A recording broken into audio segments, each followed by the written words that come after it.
아브라함에게 이르시되 그런즉 너는 내 언약을 지키고 내 후손도 대대로 지키라. 우리가 하나님의 생각할 때마다 하나님께서 약속을 잘 지키지 않고 지체하신다라고 생각할 때가 있습니다.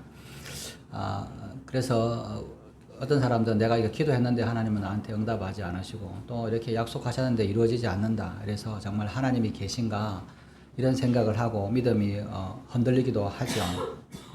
그러나 하나님은 약속을 어기시지도 않고 지체하시지도 않습니다. 하나님은 한 번도 약속을 어기신 일도 없고 한 번도 생각을 바꾸신 일이 없습니다. 그리고 그분은 하신 말씀을 반드시 지키고 이루어 내십니다. 그래서 우리가 아브라함의 생애를 통해서 배우게 되는 것이 되죠.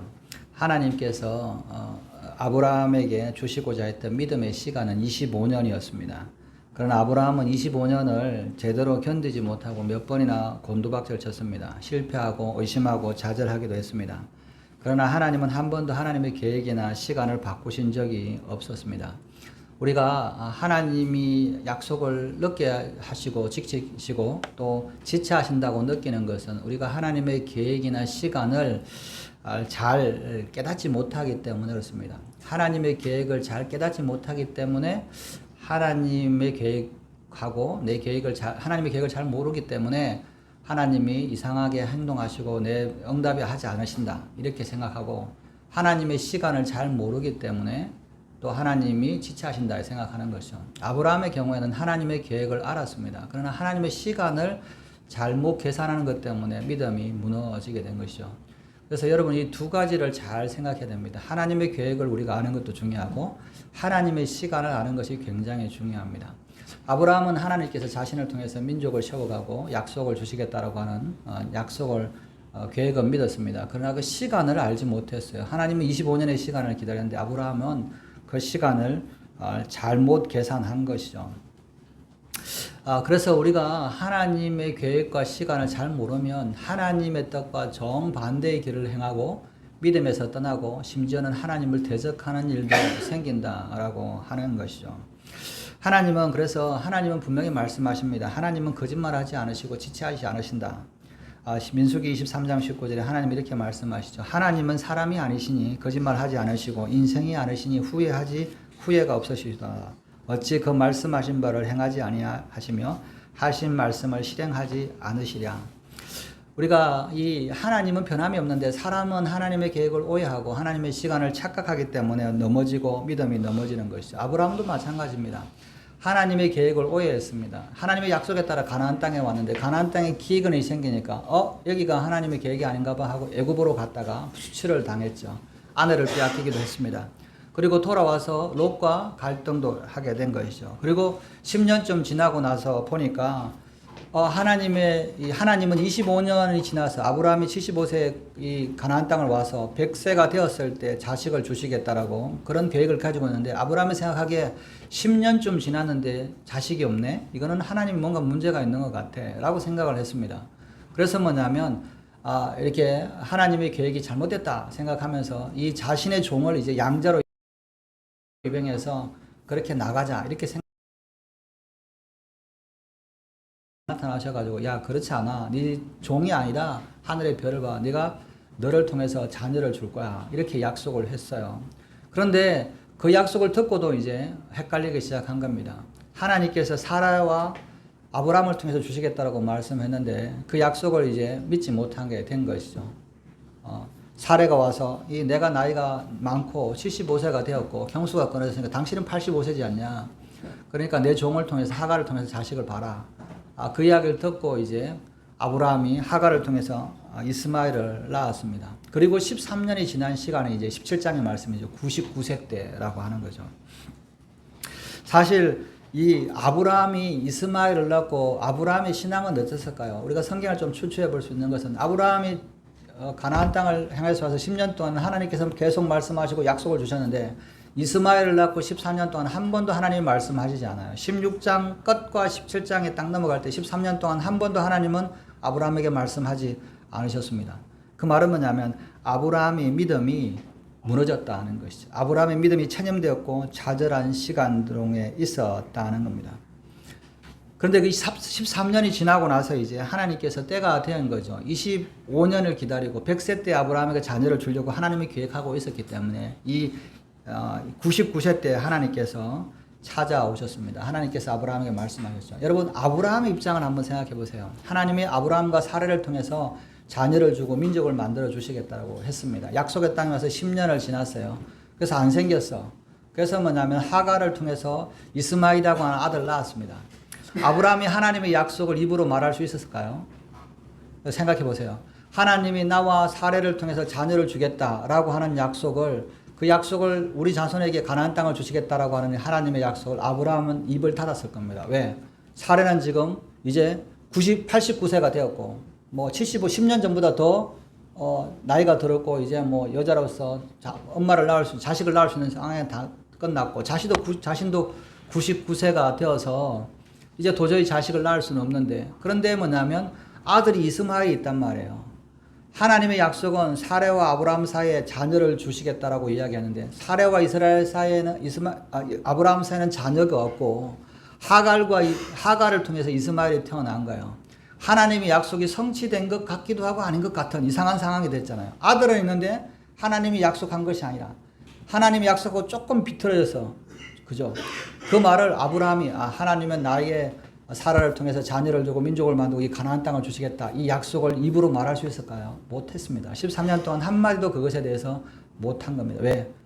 찜찜한 거죠. 하나님은 믿기는 믿는데 이거 애매한 거예요. 하나님의 약속이 이루어진 것 같기는 한데 자녀가 생기긴 했는데 이게 약속의 자녀는 아닌 거예요.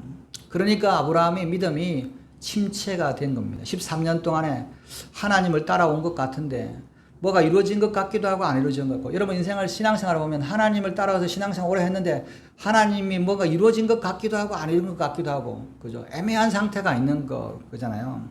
그래서 어떻게 보면 아브라함의 믿음이 잠든 상태에 하나님께서 오셔서 아브라함의 믿음을 깨우기 시작했다는 겁니다. 하나님은 포기하지 않고 아브라함에게 나타나셔서 믿음을 깨우는데, 하나님은 시계를 보고 계신 거예요. 아브라함은 하나님의 계획을 따라서, 여러분 하나님의 계획을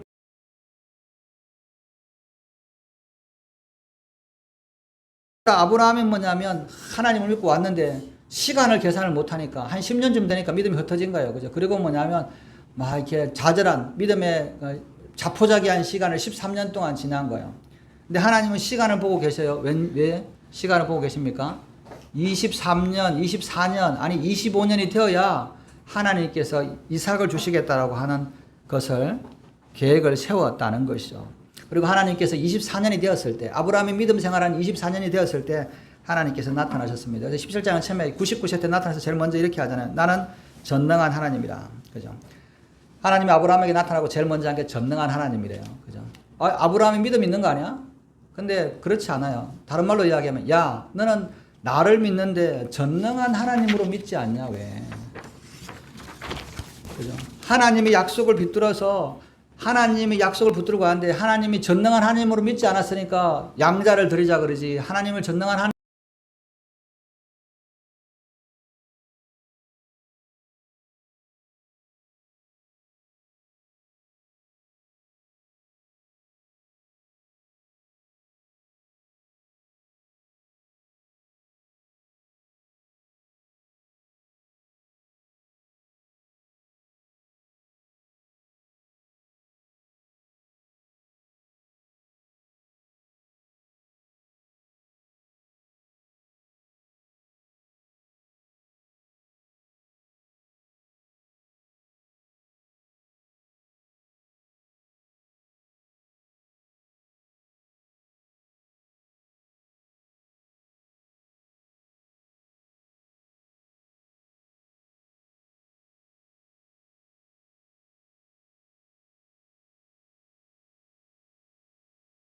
전능이라는 말은 뭐야? 모든 능력이 있으신 분이시다는 거죠. 아브라함이 하나님의 약속, 아브라함과 사라를 통해서 자녀를 주어서 이 땅을 주시겠다라고 하는 약속이 세월이 지나면서 나이가 들면서 먼지가 끼고 거미줄이 끼고 이 언약이 잊혀지고 있었을 때 하나님께서 이 낡은 언약을, 하나님의 언약을 다시 꺼집어 내신 것입니다. 근데 아브라함이 하나님의 음성을 듣고 엎드려 있는데 하나님의 말씀이 들으니까 갑자기 그 속에서 뭐예요? 가슴이 뜨거워지기 시작을 하는 거예요. 여러분, 하나님의 음성을 들으면, 하나님을 만나면 상황은 안 바뀌어졌는데 가슴이 뜨거워지기 시작합니다. 가슴이 뜨거워져요. 여러분, 예수님이 십자가를 죽으시고 부활하셨는데 엠마오로 두 제자가 갑니다. 가면서 뭐냐면 마음에 참 슬펐어요. 그죠? 근데 예수님이 나타나셨습니다. 예수님이 나타나셔서 뭐냐면 왜 그렇게 슬퍼하냐. 그러니까 이 제자들이 이 예루살렘에 이 3일 동안 있었던 일을 모르느냐. 그 슬픈 일이 있었다. 무슨 일이냐. 그러니까 이 제자들이 아니 예루살렘에서 지금 같이 나오면서 이 3일 동안 이 큰 예루살렘에 있었던 일들을 다 아는데 너만 모르냐. 우리가 정말 스승으로 우리의 구원자라고 생각했던 예수님을 이 관원들이 잡아서 죽여서 십자가에 달았는데 여기까지 하면 실망한 걸 알겠어요. 근데 갑자기 뭐냐면 아니 그런데 그거 더 심란하게 뭐냐면 우리 제자들 중에 몇 사람이 예수님이 부활하셨다고 그렇게 이야기하고 여자들이 와가지고 예수님이 부활하셨다고 만났다고 자꾸 이렇게 심란한 이야기를 하니 야 이게 더 그죠? 더 이렇게 마음이 우쭐해서 지금 우리가 엠마오로 간다. 그런 이야기를 하는 거예요. 그러니까 예수님이 뭐래요? 야 어리석은 자들아 왜 이렇게 깨닫지 못하냐? 드디 깨닫느냐? 이게 하나님의 계획을 이 사람들은 계획을 못 깨닫은 거예요. 시간은 물론하고 하나님의 시간은 물론하고 하나님의 계획도 못 받았어요. 그러니까 예수님이 뭐냐면 성경을 풀어서 성경의 구약에 있는 메시아에 대한 말씀을 쭉 설명해서 자신에 대해서 이야기를 했어요. 그죠? 그리고 이제 제자들이 뭐냐면 낙심하고 갈 때 뭐냐면 예수님을 더 갈라 그러니까 야 우리 같이 밥이나 먹고 눕자 그러고 예수님이 떡을 딱 떼고 나니까 뭐냐면 예수님이 사라지고 나서 예수님인 줄 알았어요. 그 제자들이 이야기하잖아요. 야 우리가 말씀을 들을 때 가슴이 뜨겁지 않더냐. 뜨겁지 않더냐. 그죠? 뜨거워졌다. 상황은 안 바뀌었어요. 자기가 뭐 부활한 사람 만난 것도 아니고 부활한 이야기를 듣고 더 심란해갖고 지금 엠마오로 가는 제자들인데 하나님이 나타나셔서 말씀하시니까 가슴이 뜨거워졌어요. 그래서 그 사람들이 뭐냐면 다시 돌아갑니다. 놀라운 일이 있어요. 여러분 그걸 보면 시간을 잘 보셔야 돼요. 엠마오로 갔어요. 해질 때 갔어요. 해가 져서. 여러분 예루살렘에서 엠마오로 가는 길은 여러분 주다를 보면 광야입니다. 광야가 그냥 모래사막이 평평한 모래사막이라 계곡이에요. 이 해발 700m하고 해발 0m를 아락나락해요. 그죠? 그래서 여러분 보면 낭떠러지가 우리처럼 2000m 이런 건 아닌데 여러분 해발 700m는 꽤 높아요. 근데 뭐냐면 해저까지 계곡이 있어요. 그래서 이 나무가 없고 그래서 밤에 구르면 거기는 뭐냐면 그냥 그대로 낭떠러지예요. 유다 광야라는 데가 모래사막이 아니라 평평한 모래사막이 아니라 험한 계곡이 있어가지고 그래서 뭐냐면 밤에는 돌아다니면 안 됩니다. 밤에 다니면 뭐예요? 넘어져요. 등불이 없으면 넘어져요. 떨어지면 계곡으로 떨어져 죽는 거예요. 근데 이 엠마오에 있던 사람이 밤이 됐는데 다시 뭐냐면 그 길로 그 밤에 예루살렘에 올라갔어요. 그죠? 근데 하나님은 천지를 창조할 때 기가 막힌 시간을 만들어 줬어요. 여러분 그 밤에 두 명이 올라가려면 얼마나 힘들겠어요. 안 보이는데 밤길에. 밤에는 돌아다니는 게 아닙니다. 등불을 들어도 안 보여요. 근데 올라갔어요. 왜 올라갈 수 있을까요? 하나님이 시간을 만드셨다고 하잖아요. 그날은 보름달이에요. 보름달. 부활하신 날이 보름 16일이니까 보름달이 떠 있는 거예요. 가장 밝은 보름달이 떠 있는 날이에요. 여러분 하나님께서 그 시간을 맞춰서 그 엠마오에서 밤에 올라갈 그 두 제자를 위해서 하나님께서 달을 만드셔서 보름달을 띄워 놓으신 거예요.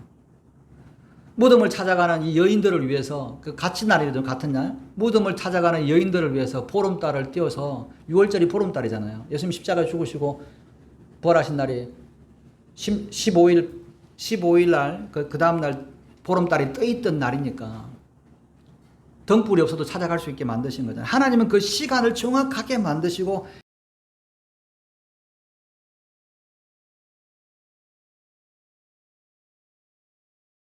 그 시간과 계획을 하나님의 말씀이 믿어지기 시작하는 거예요. 상황은 안 바뀌었어요. 99세고 89세는 나이는 안 바뀌었어요. 그런데 믿음이 생기기 시작한 겁니다. 그러니 하나님께서 다시 말씀을 합니다. 한 가지 당부를 하셔요. 하나님이 또 아브라함에게 이르시되 그런 정도는 내 언약을 지키고 내 후손도 되도록 지키라.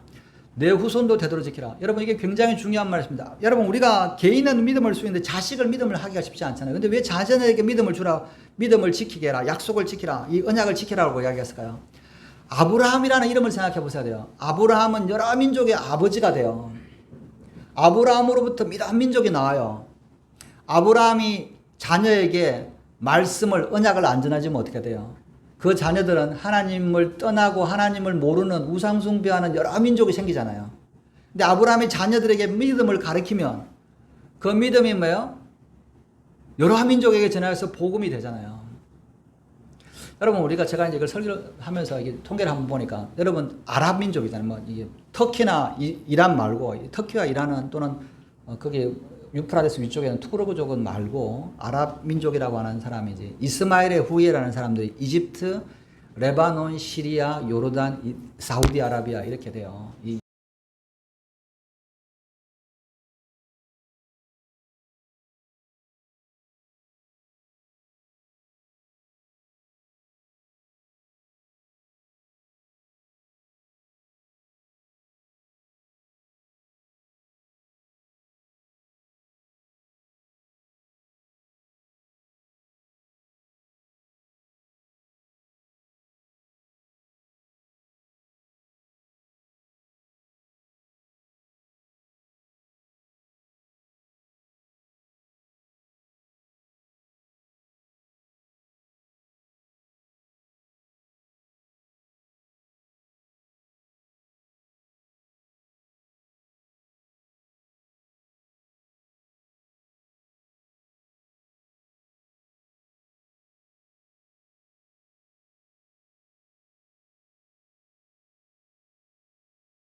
큐티도 하라고 그러고 부모가 이게 그걸 지켜보는 게 굉장히 힘들어요.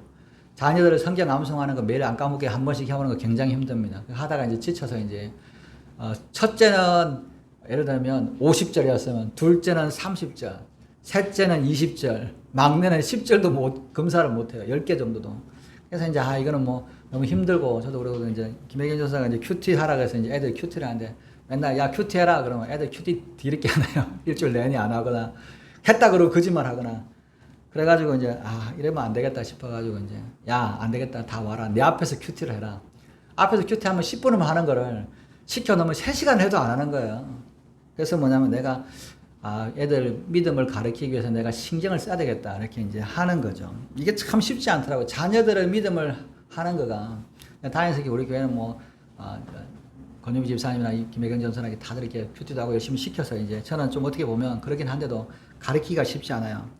대부분의 부모들이 그럽니다. 야, 너 그냥 공부 고3이면 야 대학 가서 믿으면 잘 되면 되지. 그죠? 또 애들이 뭐냐면 고등학생 애들이 갑자기 주일 예배 드리고 주일 예배 드리는 것과는 괜찮아. 주일 예배도 일부 예배 7시 예배 드리고 빨리 학원 가라 그러잖아요. 수요 예배 드린다 그러면 야 지금 고3인데 지금 예배 드리고 있을 때가 어딨어. 그죠? 금요 예배는 이런 나오는 애들도 없지만 그렇게 막 그런단 말이죠. 그러면서 뭐냐면 시대가 다르다. 우리 자녀들 더 열심히 공부하고 경쟁력인데 어떻게 해야 되겠냐. 그러면서 뭐냐면 오히려 교회 가는 것보다 학원 가는 거 더 뿌듯해 합니다. 아이들이 교회 가기 때문에 야단치는 부모도 있어요. 이게 현실입니다. 근데 여러분 우리가 자녀들의 믿음을 위해서 이사해 본 적이 있습니까? 여러분 요즘에 뭐냐면 강남에 뭐 대치동에 비싸잖아요. 아파트 전세금이 25억이래요. 그 낡은 아파트에 그죠? 전기도 잘 안 나고 막 이렇게 전기 불나는 이런 아파트에 전세를 25억 주고 가는 게 이해가 안 되잖아요. 얼마 전에 고1 딸을 위해서 뭐냐면 아버지랑 그 대치동에 전세를 가는데 아버지 출근하는 동안 불나갖고 다 죽었잖아요. 모녀가. 그죠? 왜 그럽니까? 내 자녀를 좋은 대학교 보내기 위해서. 자녀를 위해서 집을 옮기는 거는 가능한데 자녀의 그 학업을 위해서 대학을 위해서 옮기는 거는 그거는 우리나라 전통이냐. 그래서 강남이 부싸잖아요. 그죠? 그런데 자녀의 믿음을 위해서 이사하는 사람이 본 적 있습니까? 내 자녀를 믿음을 하기 위해서 내가 저 교회 옆에 전세금 25억을 들여서 내가 전세 예배 드리기 편하게 하기 위해서 하겠다. 그런 사람 없잖아요. 내 자녀의 믿음을 위해서 직장을 바꾼가 이런 거 없잖아요. 돈 잘 벌기 위해서. 근데 부모가 자녀의 믿음을 위해서 희생을 해야 됩니다. 대가를 치러야 돼요. 그래야 복음이 전해질 똥말똥한 거예요. 근데 아브라함에게 뭐야? 네 자녀에게 언약을 지키고 후손도 지키게끔 해라. 네가 뭐냐면 너만 지키는 것이 아니라 네 자녀에게도 믿음을 지키게 해라는 겁니다. 10절에 너희 중 남자는 다 할례를 받으라. 이것이 너와 내 후손 사이에 지킬 언약이니라. 하나님께서 이야기합니다. 야, 약속을 너뿐만 아니라 너 후대까지 약속을 지켜라. 할례를 향해서. 다니엘 볼까요? 다음. 예. 할례를 향해서 지키라라고 이야기를 합니다. 왜? 할례를 향해서 어느 때까지? 메시아가 오실 때까지, 성령이 오실 때까지 이 할례를 자녀들에게 전해서 징표로 주어라라고 이야기합니다. 이 할례라고 하는 것은 뭐냐? 여러분, 이 남자의 생식기 표피를 이렇게 잘라내는 거예요. 태어나면 8일 만에 이스라엘 사람들은 이제 할례를 행하는데 이 의학적으로 뭐냐면 사람이 태어나서 8일째 가장 면역이나 이런 항체가 가장 최고 피크로 오른다 그래요. 그래서 8일째 이렇게 할례를 하면 가장 상처가 적고 빨리 아문다 그래요. 여러분 이거 잘 이해 안 되지만 저도 이제 자식을 낳아보니까 좀 알겠다. 여러분 애를 놓으면 탯줄을 자르잖아요. 탯줄을 찾고 보면 처음 일주일 동안에 막 이렇게 그대로 막 이렇게 핏도 있고 막 그래요. 그죠? 근데 7일 딱 지나는 순간 갑자기 뭐냐면 말라가고 탯줄이 뚝 떨어져. 14일 되기 전에. 이게 면역이 뭐예요?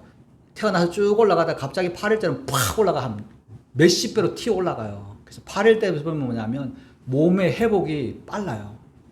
상처 나거나 이런 것도 굉장히 빨리 납니다. 애들은 다쳐도 상처, 뭐 애들은 누워있으니까 그렇긴 하지만 탯줄이 뭐냐면 8일까지는 일주일 동안에 그냥 이렇게 약간 곱창처럼 이렇게 막 징그럽고 막 그런데 8일 딱 지나는 순간 뭐냐 그 다음에 꼬떨어져고 뚝 떨어져 버리잖아요. 이 14일 되기 전에 요 사이가 굉장히 면역이 되는 거죠.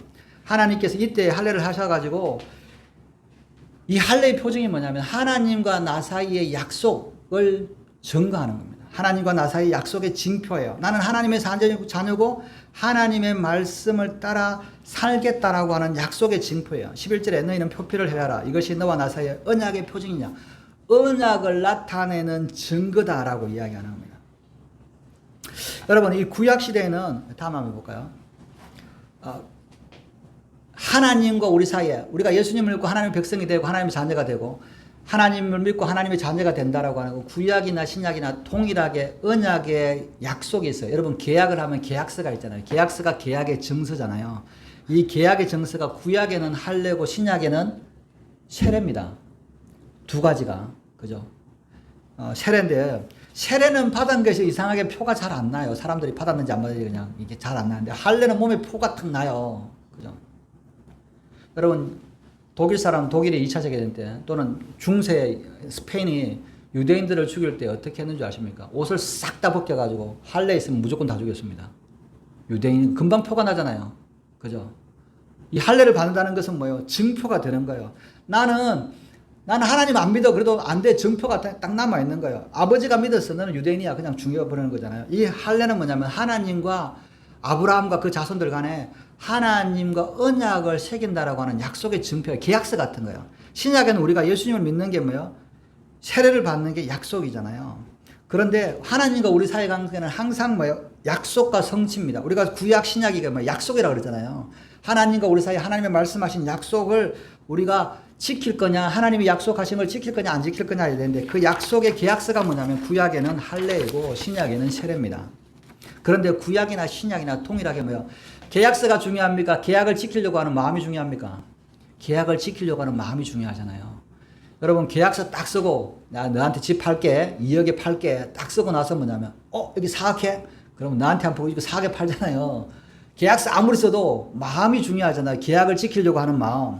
하나님께서 하나님과 우리 사이의 계약의 형식은 뭐냐면 할례고 세례인데 그런데 중요한 것은 뭐냐면 하나님의 약속을 지키려고 하는 그 마음의 할례가 더 중요하다고 이야기하는 거예요. 그건 구약이나 신약이나 차이가 없어요.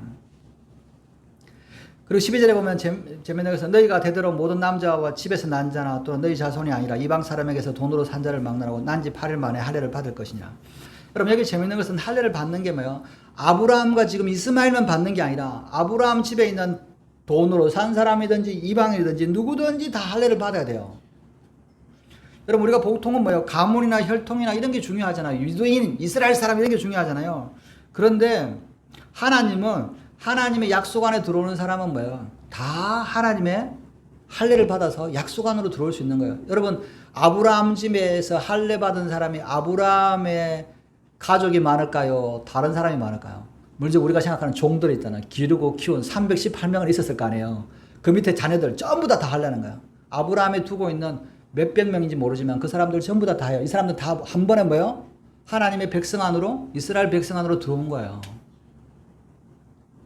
입양이 아니라 할례를 통해서 약속 안에 들어온 거예요.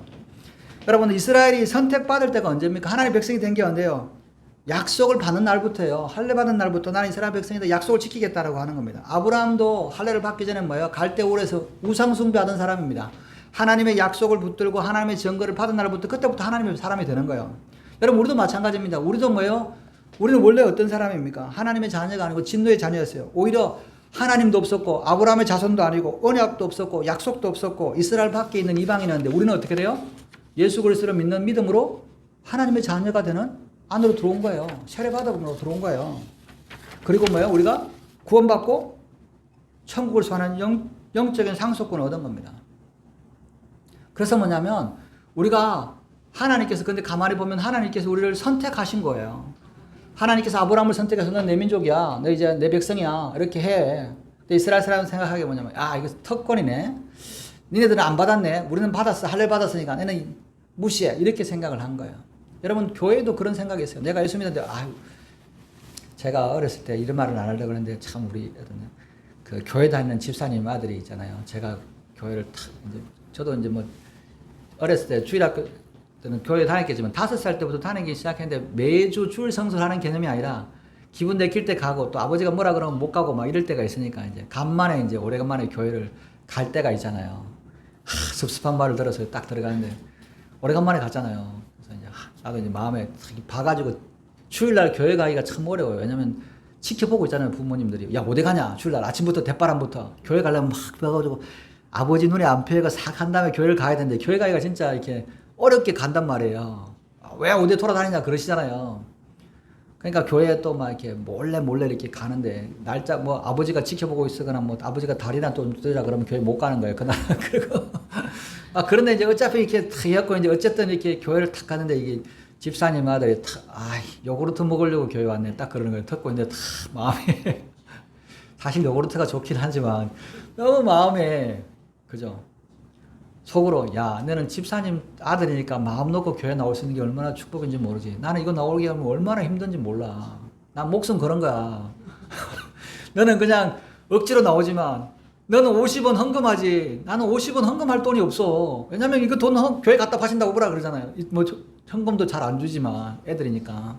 근데 뭐냐면 집사님 아들은 탁 이렇게 주일 아침에 애들한테 우리 애들은 헌금을 잘 모릅니다. 제가 다 챙겨가지고 이렇게 해놨는데 딱 50원씩 주면 딱 받았고 50원 딱 하고 어떨 때는 100원 주면 50원 까다 먹고 와서 딱 하고 그죠? 걔들은 막 이렇게 헌금하는데 그게 참 쉽지 않은 거잖아요. 근데 뭐냐면 속으로 뭐냐면 야 너는 집사님 아들이니까 쉽게 와서 예배 드리지만 난 참 힘든 거야. 그죠?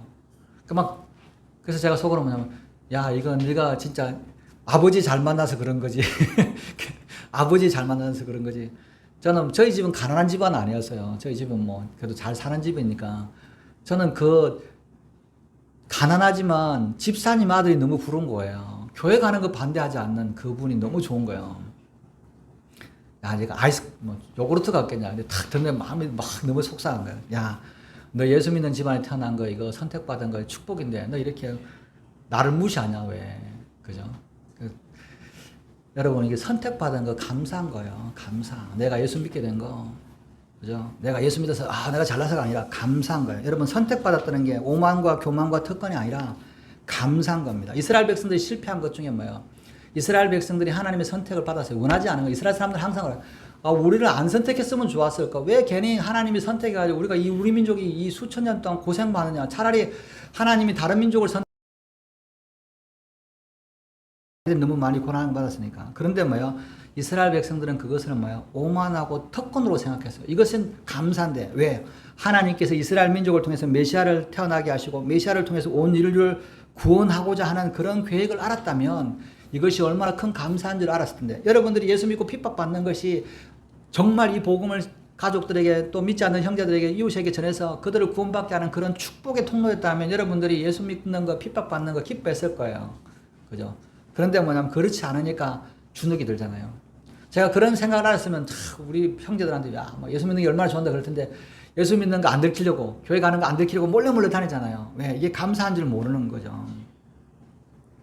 하나님께서 우리를 구원하신 것은 예수 믿게 하신 것은 너 혼자 잘 먹고 잘 사는 게 아니라 그죠? 나를 구원하신 것은 나를 선택하신 것은 하나님께서 특별한 은혜로 나를 통해서 많은 영혼들, 형제 자매들을 구원하기 위해서는 하나님의 계획이었다는 겁니다. 이것을 깨달아야 내가 받는 고난이 기쁘고 내가 받는 이런 시련이 감사한 거예요. 이걸 생각하지 않으면 슬픈 거죠. 13절에 너희 집에서 난 자든지 너희 손으로 산 자든지 할례를 받아야 하니 이는 내 언약이 너희 살에 있어 영원한 언약이라. 하나님의 약속은 뭐예요? 혈육에 있지 않아요. 아브라함의 씨기 때문에 하나님의 자녀가 아니라 노예로 팔려온 사람도 이방인도 하나님의 자녀 안에 들어와요. 뭐한테?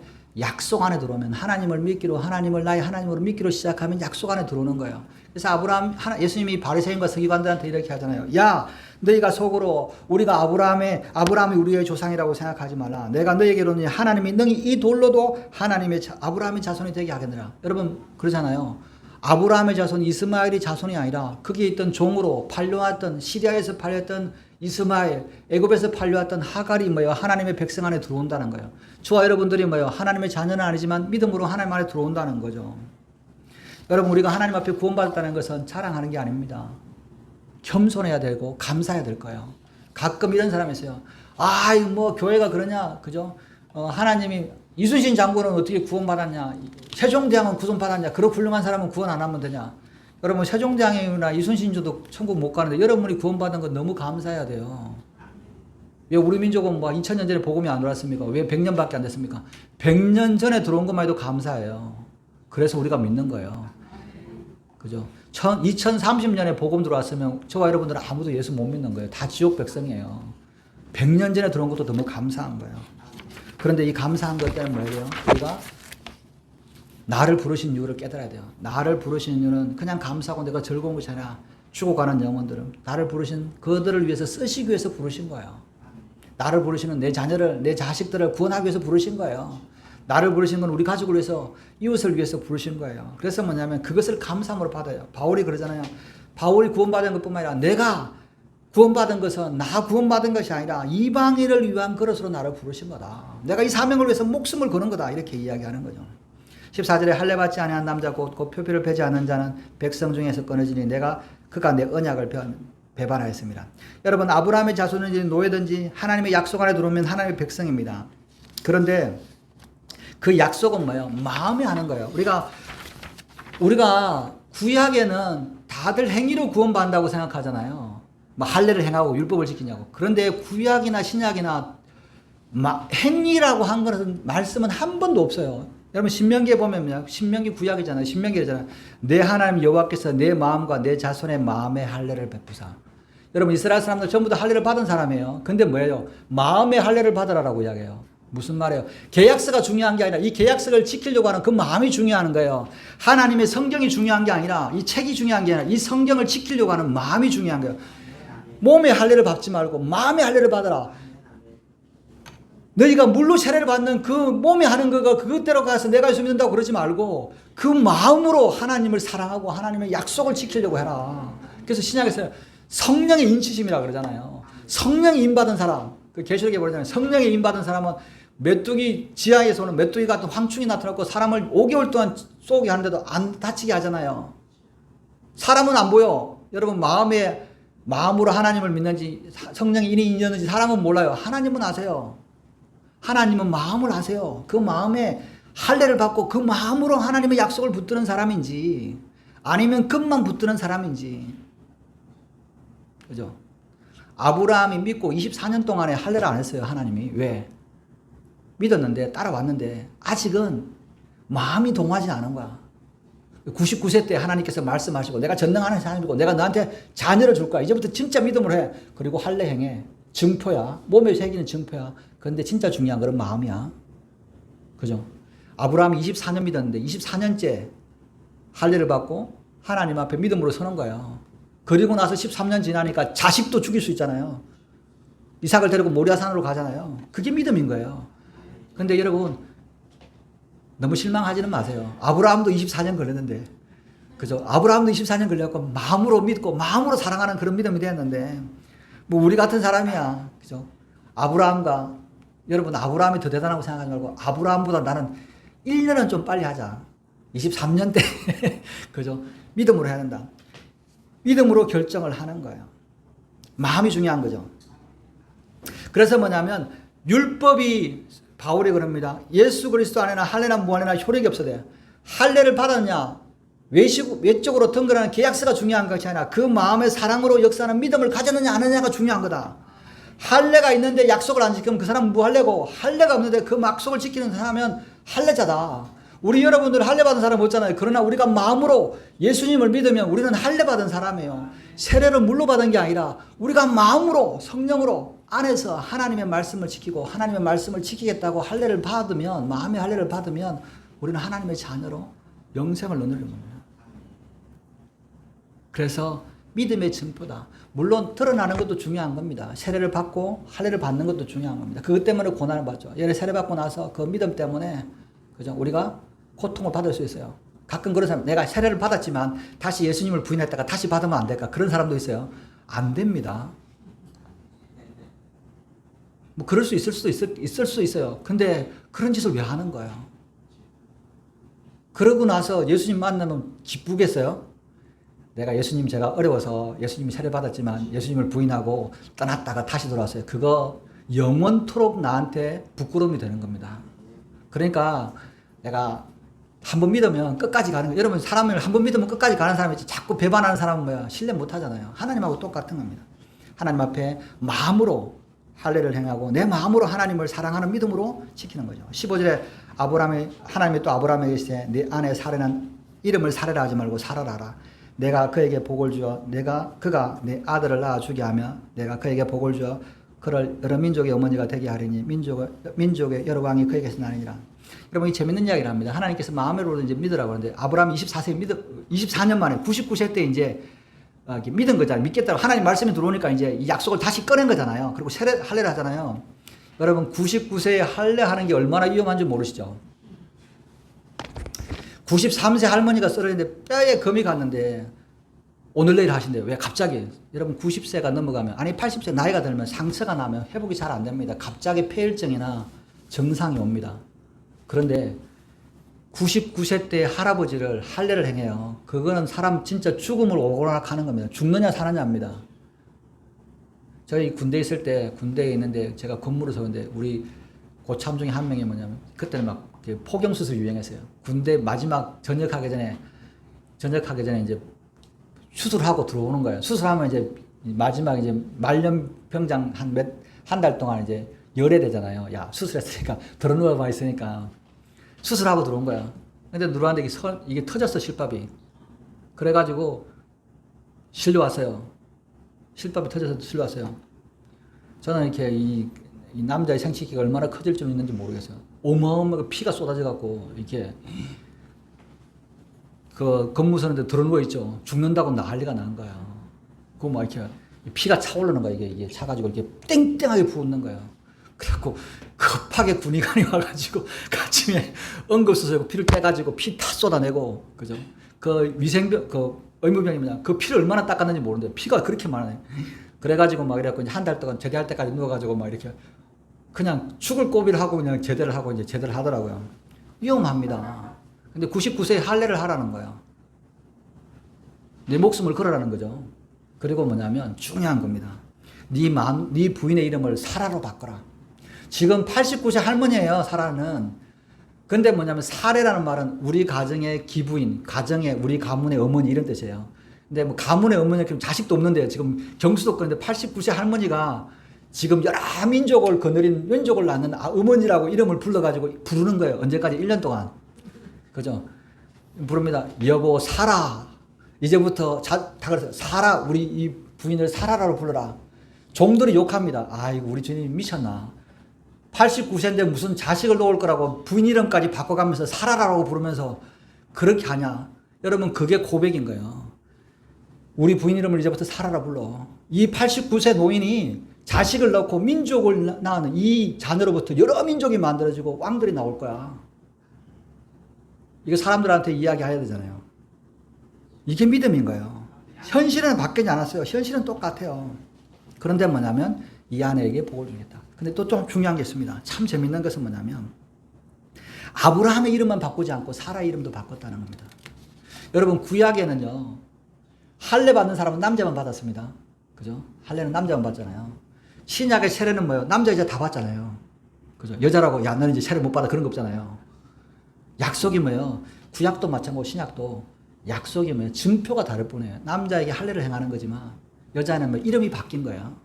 그죠? 약속은 똑같은데 그 약속을 마음으로 믿느냐 아니면 외식으로만 믿느냐 이게 중요한 거예요. 여러분 여자라고 남자라고 이게 차별이 있지 않아요. 하나님의 약속을 마음으로 받은 사람이냐 아니면 외식으로 하느냐 차이인 거예요. 여러분 유대인들은요. 유대인인지 아닌지를 판단할 때 뭘로 기준을 하는 줄 아십니까? 어머니가 유대인이면 유대인입니다. 아버지가 유대인이면 유대인인지 아닌지 확인해 봐야 돼요. 아버지가 유대인인 거 어떻게 해요? 옷을 벗게 하고 확인하잖아요. 이걸 갖고 안 돼. 제대로 하나님의 말씀대로 살았는지 이걸 다 검사해요. 그래갖고 이 사람들이면 유대인이면 유대인으로 들어오는 거예요. 근데 엄마가 유대인이야. 우리 엄마가 유대인이야. 아, 오케이. 유대인. 이렇게 해요. 왜? 이스라엘의 복음은요, 여자를 통해서 전해지는 겁니다. 유월절 완찬을 준비하는 사람도 여자입니다, 사실은. 음식을 준비하고, 떡을 준비하고, 다 여자가 준비해요, 만찬을. 유월절 만찬. 그리고 유월절 만찬을 시작하는 사람도 여자입니다. 여자가 뭐냐? 여자들이 뭐냐? 누룩을 다 제거하고, 그리고 촛불을 켜요, 여자가. 촛불을 켜고 뭐냐면 이 예식을 시작해요. 이게 흔적이 남아있죠? 여러분, 결혼식 할 때 누가 불 켭니까? 어머니가 와서 불쾌하잖아요. 이 집안의 시작을 누구한테 아버지가 갖고 내가 야 정씨 가문이니까 이 집안은 지금 정씨야 그런 게 아니라 엄마들이 둘이 와가지고 이 가정을 우리가 불로 켜가지고 세우겠습니다. 이게 유대인의 전통에서 나온 거예요. 유대인들이 6월절 날 촛불을 켜면서 하나님 앞에 6월절 잔치를 시작하는 걸 기도문을 외우면서 시작하는 겁니다. 그래서 뭐예요? 복음이 뭐예요? 여인들을 통해서 전해지는 거예요. 예수님이 부활하신 것도 뭐예요? 여인들을 통해서 전했잖아요. 그래서 뭐예요? 내가 여자다 남자다 그런 게 아니라 나에게 맡겨진 하나님의 약속을 붙드느냐 마음으로 붙드느냐 안 붙드느냐 중요한 거예요. 오늘 저와 여러분들은 하나님의 말씀이 주어졌어요. 그 말씀을 내가 마음으로 믿고 갈 거냐 아니면 나는 그냥 세례교인으로서 나는 모태신앙인이고 그냥 열심히 살고 뭐 그렇게 갈 거다 이렇게 갈 거냐. 내 마음으로 하나님을 사랑하는 것을 내 마음의 할례를 받아서 내가 깊이 뭘 하든지 간에 나는 사랑할 거야. 나는 유대인은 아니야. 이스라엘 사람 아니야. 할례도 없어. 그러나 이방인이지만 하나님을 사랑하는 마음은 변치 않아. 난 유대인이야. 근데 나는 그럼에도 불구하고 나는 하나님을 사랑할 거야. 이런 사람하고 그게 둘이 하나가 되는 거야. 이게 한 세 사람이 되는 거예요. 하나님을 사랑하는 사람이 이방이든지 유대인이든지 헬라이든지 가난한 자든지 부유하든지 하나님을 마음으로 사랑하는 자들이 하나님께서 그들을 붙들으시고 복을 주시고 영생을 주시겠다고 약속하시는 겁니다. 오늘 저와 여러분들에게도 하나님의 약속이 있습니다. 여러분 이 약속 성경 약속을 지킬지 안 될지 여러분 뭐 각자의 선택입니다. 그러나 하나님은 마음으로 이 말씀을 받고 마음의 약속을 할례를 받고 이 마음으로 하나님을 사랑하고자 결단하는 사람에게는 하나님의 축복을 주시고 영생을 주시는 줄 믿으시기 바랍니다. 그와 같은 복을 누리시는 저와 여러분들 되시기를 주님의 이름으로 축원합니다. 기도하겠습니다. 하나님 아버지 우리가 약속을 받았으나 아버지 그 마음으로 그 약속을 사랑하고 하나님을 지키기보다는 우리가 외식하는 모습으로 살았던 것 아버지 용서해 주시고 오늘도 우리에게 주신 이 약속을 아버지 마음에 새기고 마음의 할례를 통해서 하나님을 사랑하고 주님 모시는 그날까지 이 약속을 붙들어가서 성례하는 제를 되게 하여 주시옵소서. 감사함의 모든 말씀을 우리 주 예수님의 이름으로 기도드렸습니다. 아멘.